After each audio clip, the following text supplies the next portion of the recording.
इस वीडियो में शेयर करूंगी कुछ नए प्लांट्स जो मैंने बीते सप्ताह खरीदे। उनके लिए एक कॉमन सॉयल बनाऊंगी। दो ऐसे गार्डनिंग प्रोडक्ट्स जो मॉनसून के सीजन में आपके लिए बहुत काम के होने वाले हैं। नमस्कार, आप देख रहे हैं गार्डनिंग एस्थेटिक्स। मैं हूं अनीता दिनेश। चलो मैं एक बहुत ही मजेदार चीज दिखाती हूँ कैमरा फ्लिप करके। देखो, लग गए हैं ये अपने काम पर। देख रहे हो ना, चालू हो गए हैं। ये देखो, हर फूल में है, कोई बच नहीं रहा है ना। और ये इतनी मेहनत करेंगे, इवन देखो बर्ड्स को खा जा रहे हैं। कहाँ से खिलेंगे फूल। ये एक्टिविटी शुरू हो गई है ना। ये देखो, इसने शुरू कर दिया चट करना। और कितना फनी होता है ये, तुमको पता है, खाता जाता है और पीछे से निकालता जाता है। और ये क्या करेगा, आप शाम का मैं व्यू दिखाती हूँ। एक फूल नहीं बचा है इस राखी बेल पर, जिसको कि पैशन फ्लावर वाइन भी कहते हैं, कृष्ण कमल भी कहते हैं। मारना तो मैं इसको बिल्कुल भी नहीं चाहती हूँ, क्योंकि बंदा है तो बहुत क्यूट, पर इतना कुछ लगा हुआ है इस गार्डन में, कुछ और खा लो। यही खाना जरूरी है? इसका तो हम इंतजार करते हैं सालों साल की बारिश आएगी तो उसमें बम्पर फ्लावरिंग होगी। आज का जो वीडियो है उसमें मैं आपके साथ अपनी जो प्लांट शॉपिंग है, जो इधर बीच मैंने की है, एक संग नहीं खरीदे ये प्लांट, एक दो करके लाती गई, आपके साथ वो शेयर करूंगी कि मैंने कौन कौन से प्लांट इस बीच खरीदे। और सबसे खास बात ये कि जो सारी शॉपिंग है ये लोकल नर्सरीज से की हुई है। ये तमाम प्लांट आसानी से लोकल नर्सरीज में मिल जाएंगे। वैसे तो मेरे जैसे प्लांट लवर्स साल भर शॉपिंग करते रहते हैं, उनको बस प्लांट शॉपिंग का बहाना चाहिए। पर मॉनसून ऐसा समय है जब मेजॉरिटी ऑफ द इंडियंस नए प्लांट्स खरीदते हैं, उनको नई नई वैरायटीज अपने यहाँ लगानी होती है, या उनका कोई प्लान होता है कि अब की बारिश में ये प्लांट खरीदने वाले हैं, ये प्लांट लगाने वाले हैं। और उसके साथ ही आपके साथ शेयर करूंगी उनकी रीपॉटिंग। और रीपॉटिंग के लिए मैं इनके लिए एक सॉयल बनाऊंगी। और मेरे पिछले वीडियोस में मैं peace lily, philodendron, calathea, aglaonema और तमाम तरह के प्लांट्स की आपके साथ रेसिपी सॉइल की शेयर की है। पर ये वाली जो रेसिपी है ये एक बहुत ही नॉर्मल रेसिपी है जो आप आसानी से बना सकते हैं। ये आपके प्लांट्स के लिए है बहुत अच्छी, क्योंकि मेरे जो ट्रॉपिकल प्लांट्स हैं वो इसी सॉयल मीडिया में बहुत अच्छे से ग्रो होते हैं और गर्मियां झेल लेते हैं, सर्दियां झेल लेते हैं, और बरसात में तो कैसी भी मिट्टी होगी ट्रॉपिकल प्लांट्स के लिए हमेशा अच्छी इसलिए होती है क्योंकि उनमें होती है शानदार ग्रोथ, क्योंकि चारों तरफ होता है हाई ह्यूमिड एनवायरनमेंट। बहुत सारे लोगों की लगातार क्वेरीज आ रही थी कि बहुत ज्यादा पेस्ट इन्फेस्टेशन हो रहा है, पेस्ट अटैक हो रहा है, पत्तियों में छेद हो जा रहे हैं, पत्तियां गायब हो जा रही हैं। बहुत सारे लोगों के संग मिली बग्स, एफिड, स्पाइडर माइट्स, इस तरह के पेस्ट उनके गार्डन में, उनकी बैल्कनी में आ गए हैं, उनके प्लांट्स खराब हो रहे हैं। पिछली साल मैंने ये देखा कि तमाम फिलोडेंड्रॉन हो, पोथोस हो, सबकी पत्तियों में छेद हो रहे हैं, वो कट रही हैं। वो मिक्स करा करके नीम ऑयल सारे प्लांट्स पे स्प्रे कराया, पर वो मेरे बस का नहीं है, क्योंकि मैं इतना बड़ा गार्डन है कि सारी जगह स्प्रे नहीं कर सकती हूँ।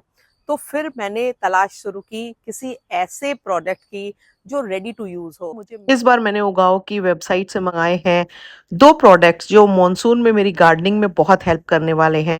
एक तो ये उगाओ का 5 केजी का कोकोपीट ब्लॉक है, जिसका इस्तेमाल हम सॉयल मीडिया को बनाने में करेंगे। इसके बारे में डिटेल में बाद में बात करेंगे।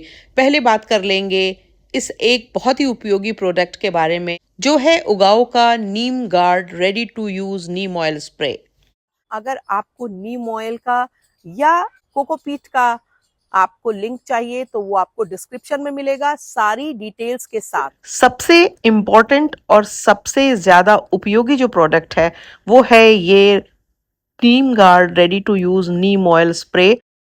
और ये ready to use neem oil है, यानी कि कुछ भी नहीं करना है। और इतना ज्यादा कन्वीनियंट हो गया मेरे लिए कि बस हर सुबह उठती हूँ, एक पर्टिकुलर एरिया चुनती हूँ और इसको आराम से उस पे स्प्रे करने लगती हूँ। धीरे धीरे करके मैंने almost half of the garden cover कर लिया है। बेधड़क पत्तियों पे, स्टेम पे इस्तेमाल कर सकते हैं, क्योंकि मैं इसको इस्तेमाल कर रही हूँ। प्लांट में कोई शिकायत नहीं आई, पत्तियां बिल्कुल डैमेज नहीं हुई, पत्तियां एकदम सुरक्षित। ये जो प्रोडक्ट है ये मुझे जेन्युइनली पसंद आए, बहुत ज्यादा इफेक्टिव है।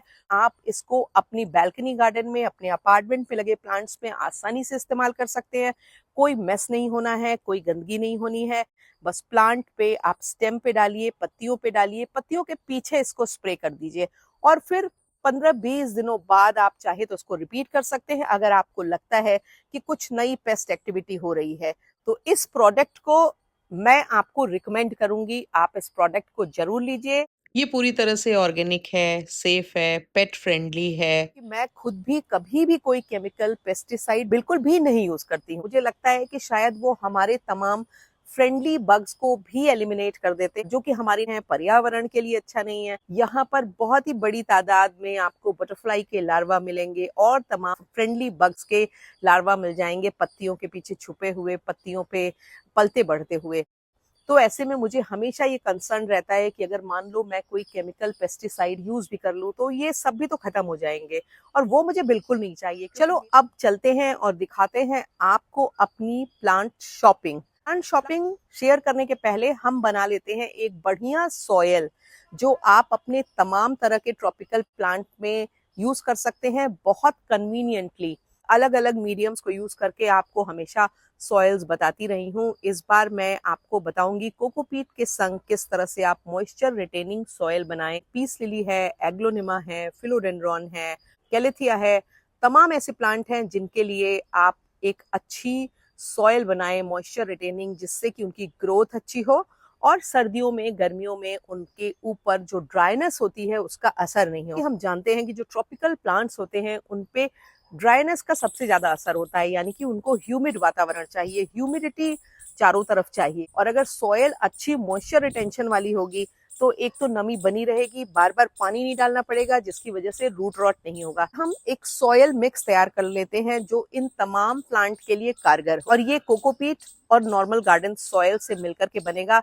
ये दो इसके मेन इंग्रेडिएंट हैं। इसके अलावा इसमें और भी कुछ इंग्रेडिएंट्स जाएंगे, इसमें से अगर एक दो इंग्रेडिएंट्स आप मिस भी कर देंगे तो बहुत फर्क नहीं पड़ेगा, पर उनका अपना रोल है, क्योंकि वो क्रिएट करते हैं एक natural soil media in plants के लिए, जैसे कि ये अपने वाइल्ड में जिस तरह के सॉयल मीडिया के संग ग्रो होते हैं। कोकोपीट मैं यूज कर रही हूँ उगाओ का, मैं इसको कई सालों से यूज कर रही हूँ। सबसे पहले मैंने एक दो लोकल ब्रांड के कोकोपीट लिए थे, जो मुझे लग रहा है उनमें बहुत सारे केमिकल्स, बहुत सारे सॉल्ट रेजिड्यूज थे, जिसकी वजह से उनकी जो परफॉर्मेंस थी वो उतनी अच्छी नहीं थी, उनमें डस्ट भी बहुत ज्यादा थी। पर ये जो उगाओ का कोकोपीट है ये काफी अच्छा है, काफी ज्यादा साफ सुथरा है, और इसमें बहुत ज्यादा हार्श बाइंडिंग एजेंट नहीं यूज किए हैं। बस मैं तो आप जान क्या करती हूँ, क्यारियों में रख देती हूँ और बरसात के दिनों में ये अपने आप ही मेल्ट हो जाता है। पर आज आपके संग शेयर करूंगी, इसको गीला करके इस तरह से फोल्ड लेंगे, इस तरह से इसको रेडी टू यूज बना लेंगे और फिर इसको यूज करेंगे अपने सॉयल मीडिया में। मैं यूज कर रही हूँ नॉर्मल गार्डन सॉयल, जो कि मैंने अपने गार्डन से ली है। इसमें कोर्स सैंड भी ऑलरेडी मिला हुआ है, क्योंकि मैं हमेशा इस तरह से मिट्टी कोर्स सैंड मिला करके रख लेती हूँ। अब इसमें मैं मिलाऊंगी कोकोपीट। यहाँ मैं मिला रही हूँ 20% के करीब कोकोपीट। और अगर आपके यहाँ वेदर थोड़ा ज्यादा ड्राई होता है तो आप इसको 25 से 30% भी कर सकते हैं। हैंगिंग प्लांटर्स में आप 30 से 40% भी कर सकते हैं। वर्मी कंपोस्ट मिलाऊंगी 20 से 30% के करीब, परलाइट मिलाऊंगी लगभग 10% के करीब, मिलाऊंगी लगभग 5% के करीब सिंडर, जो मिट्टी को ग्रिटी रखेगी, एयरेशन को प्रॉपर करेगी। और इसमें खास करके फिलोडेंड्रॉन्स और पीस लिली बहुत अच्छे ग्रो होते हैं अगर आप मिट्टी में थोड़े से ग्रिट्स मिला दें। ये भी आप अपने मिट्टी के टेक्सचर के हिसाब से मिलाएं। मिट्टी ज्यादा कोर्स है तो इनकी 5% तक जरूरत पड़ेगी, पर मिट्टी अगर बहुत चिकनी है तो आप इनको 10%, 8% तक भी मिला सकते हैं। और यूज करूंगी पाइन चिप्स, आधा स्कूप के लगभग वुड चारकोल। वुड चारकोल इसलिए मिट्टी की गुणवत्ता को बढ़ाते हैं, ज्यादा फर्टाइल बना देते हैं, ज्यादा बायो अवेलेबल बना देते हैं। कंपोस्ट के तौर पे आप पत्तियों की खाद को भी यूज कर सकते हैं, वर्मी कंपोस्ट को भी यूज कर सकते हैं, होममेड कंपोस्ट को भी यूज कर सकते हैं। आप अपने यहाँ की मिट्टी के हिसाब से इन अमेंडमेंट्स को यूज कर सकते हैं। यानी कि अगर आपके यहाँ की मिट्टी बहुत चिकनी है तो कोर्स सैंड थोड़ा ज्यादा जाएगा, परलाइट थोड़ा ज्यादा जाएगा। कोकोपीट भी आप थोड़ा ज्यादा इसलिए डालेंगे ताकि मिट्टी जो है वो बहुत ज्यादा सीमेंटिंग ना हो मिट्टी की, यानी कि मिट्टी कठोर ना हो जाए। तो हमें अपने यहाँ की मिट्टी के हिसाब से सॉयल कॉम्बिनेशन को तैयार करना है। पर हमेशा ये ध्यान रखना है कि जो भी आप कंपोस्ट यूज कर रहे हैं वो अच्छे से पकी हुई, यानी कि वेल एज्ड होनी चाहिए। मिट्टी हमने बना ली है, तो अब हम एक एक करके प्लांट शेयर करेंगे और इनको रिपोर्ट करते जाएंगे। पहला जो प्लांट आपको दिखाना चाहूंगी वो है एलोकेजिया का ये सिल्वर ड्रैगन, और जो मिट्टी हमने बनाई थी उसी में इसको रिपोर्ट करेंगे और छोटे प्लांटर में लगा हुआ ये प्लांट था। धीरे से इसको निकाल करके रूट बॉल को बिल्कुल डिस्टर्ब नहीं करना है, क्योंकि एलोकेशिया बहुत ज़्यादा सेंसिटिव प्लांट होता है। बरसात में भी कई बार बारिश की वजह से ये खराब हो जाता है। और जब इसको रिपोर्ट कर लेंगे तो थोड़े से एक्स्ट्रा ग्रिट्स भी इसमें डालेंगे, क्योंकि इसकी जो सॉयल है वो थोड़ी और ज़्यादा ग्रिटी होनी चाहिए। ये मैंने लिया है एग्लोनिमा ग्रीन लकी नाम की ये वैरायटी है, और देखो कितना हेल्दी और कितना सुंदर प्लांट है। मिट्टी सेम रहेगी, कोई भी एडिशन नहीं करेंगे, पर हाँ उसी तरह से रूट बॉल को बिल्कुल डिस्टर्ब किए बिना बहुत अच्छे से इसको प्लांट कर देंगे। अगला जो प्लांट है वो है फिलोडेंड्रॉन की एक वैरायटी व्हाइट विजार्ड, और व्हाइट प्रिंसेस या व्हाइट नाइट जैसी वैरायटीज से इसकी पत्तियां थोड़ी ज्यादा हार्ट शेप की और चौड़ी होती हैं, और काफी खराब मिट्टी में लगा हुआ था, ऑलमोस्ट सिर्फ गार्डन सॉयल में। तो इसको तो काफी सारी इसकी मिट्टी हटा करके और छोटे पॉट में ही रिपॉट कर दे रही हूँ, जो अभी मैंने खाली किया था, क्योंकि इसको बहुत ज्यादा बड़े पॉट की जरूरत नहीं है। पर फिलोडेंड्रॉन है तो एक्स्ट्रा ग्रिट्स जरूर ऐड करेंगे। एग्लोनिमा अंजुमन पिंक, भाई बहुत सुंदर प्लांट है, बहुत सुंदर। और 3-4 कलर की इसमें पत्तियां एक साथ हैं, पर देखने में बहुत अट्रैक्टिव है। सिंपल जो मिट्टी मैंने बनाई है उसमें बिना कोई एडिशन किए इसको लगाएंगे। पुराने पॉट्स की मिट्टी को बिल्कुल भी नहीं हटाएंगे, क्योंकि रूट बॉल को काहे को डिस्टर्ब करना। बारिश में वैसे भी एग्लोनिमा को थोड़ा कम पानी पसंद होता है। जैसे पिंक प्रिंसेस फिलोडेंड्रॉन होता है ना, बिल्कुल ये व्हाइट प्रिंसेस है। और बहुत ही खराब स्टेट में ये प्लांट था, क्योंकि पॉट में एक तो थोड़ी सी मिट्टी थी, दूसरा बहुत ज्यादा पत्तियां भी न्यूट्रिएंट्स के अभाव में डल, ड्राई और ड्रूपी हो रही थी। क्योंकि फिलोडेंड्रॉन है तो मिट्टी में एक्स्ट्रा ग्रिट्स तो ऐड करेंगे। और ये है स्पाइरल जिंजर का प्लांट, बेसिकली जो हम इंसुलिन प्लांट यूज करते हैं उससे काफी क्लोजली रिलेटेड है, पर कमाल का खूबसूरत प्लांट है। इंटरनेट पे जब देखोगे तो हमेशा जो वर्ल्ड के मोस्ट ब्यूटीफुल प्लांट्स हैं उनमें इसका शुमार होता है। ठीक ठाक साइज के पॉट में लगा हुआ था, बढ़िया प्लांट था, तो बस ऊपर थोड़ी सी और मिट्टी रिफिल कर दी, रीपॉट इसको नहीं किया। फिलोडेंड्रॉन मूनशाइन, पहले भी मैं 1-2 बार ये ला चुकी हूँ, पता नहीं क्यों नहीं चलता है। पुराने पॉट की ही मिट्टी में एक्स्ट्रा ग्रिट्स और थोड़ी सी नई सॉयल ऐड कर दी, रीपॉट नहीं किया। पिनस्ट्रिप कैलेथिया की वैरायटी है चिरोनी पिंक कैलेथिया, और बहुत सुंदर है। पिनस्ट्रिप कैलेथिया की कई प्लांट्स मेरे पास हैं, ठीक चल रहे हैं। कभी कभी पत्तियों में प्रॉब्लम तो देखो कैलेथिया में आती ही है। एडिशनल थोड़ा सॉयल इसमें भर दी है। लाई थी गोल्डन चाइना डॉल, बहुत सुंदर लग रहा है, बहुत ही ब्राइट और बड़ा फ्लोरेसेंट इसका कलर है। इसको नियॉन ट्री भी कहते हैं। इसमें भी एडिशनल थोड़ी सॉयल भर दे रही हूँ, रिपॉट बाद में करूंगी। फिलोडेंड्रॉन मैजेस्टी, ये भी फिलोडेंड्रॉन की वैरायटी है, बहुत सुंदर प्लांट होता है। अभी छोटा है तो उतना पता नहीं लग रहा है, और बड़े सॉरी स्टेट में भी था। पॉट में देखो कितनी कम मिट्टी थी, पर इसको भी रिपॉट करने की जगह इसमें टॉप सॉयल भर के और बहुत सारे ग्रिट्स ऐड कर दूंगी। 2 पीस लिली के प्लांट्स लाए थे नर्सरी में, वो कह रहे थे कि ये कुछ डिफरेंट नई वैरायटी है, ट्राई करने के लिए लेके आई हूँ। फिर जब देखते हैं कैसा रिजल्ट होता है, क्योंकि इस पे फूल नहीं खिले हुए थे, पर वो कह रहा था कि काफी हैवी ब्लूमिंग वैरायटी है। चलो देखते हैं। रिपोर्ट तो वही जो सिंपल सॉयल बनाई थी उसमें कर लिया है, रूट बॉल बिल्कुल डिस्टर्ब नहीं की थी। ये जो सॉयल है ना, ये आप अपने ऑलमोस्ट सारे ट्रॉपिकल इंडोर प्लांट्स में यूज कर सकते हो। इवन पोथोज में या तमाम जो इस तरह के प्लांट्स हैं उनमें भी ये सॉयल बहुत अच्छा वर्क करती है। जितने भी ट्रॉपिकल अरॉइड्स हैं, जैसे पीस लिली है, फिलोडेंड्रॉन्स हैं, एंथ्यूरियम्स हैं, इसके अलावा भी एग्लोनिमा है, कैलेथिया है, इन तमाम प्लांट्स में हैंगिंग प्लांटर्स में पोथोस लगा रहे हैं, तो वैसे भी पोथोस लगा रहे हैं, तो ये जो मिट्टी है ये बहुत अच्छा वर्क करती है, इसलिए ये बहुत ज़्यादा इसकी यूटिलिटी है।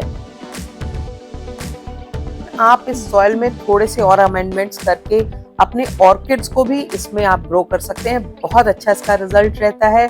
पर थोड़े बहुत अमेंडमेंट वैरायटी के हिसाब से मिट्टी में होते हैं। अलावा भी मैंने अलग अलग प्लांट्स के लिए अलग अलग सॉइल मीडिया अलग अलग वीडियोस में शेयर किए हुए हैं। अगर आप इनको ना चाहें तो उनको भी यूज करके आप अपने प्लांट्स लगा सकते हैं, जिसके लिए मेरे अलग अलग स्पेसिफिक वीडियोस हैं बहुत सारे। चलो देखो, सारे प्लांट्स हो चुके हैं रिपॉट और कितने सुंदर लग रहे हैं ना। आप प्लांट शॉपिंग को कितना नंबर देंगे? अगर आपने मेरे बताए हुए सॉइल मीडिया को अपने ट्रॉपिकल प्लांट्स में कभी भी इस्तेमाल किया है तो आप बिल्कुल कमेंट बॉक्स में लिखिएगा कि किस तरह से आपको उससे फायदा हुआ, किस तरह से आपके ट्रॉपिकल प्लांट पहले से ज्यादा बेहतर ग्रो होने लगे हैं। वीडियो कैसा लगा कमेंट बॉक्स में जरूर लिखिए। वीडियो को लाइक करना, वीडियो पे कमेंट करना और चैनल को सब्सक्राइब करना बिल्कुल भी मत भूलिएगा। Thank you very much.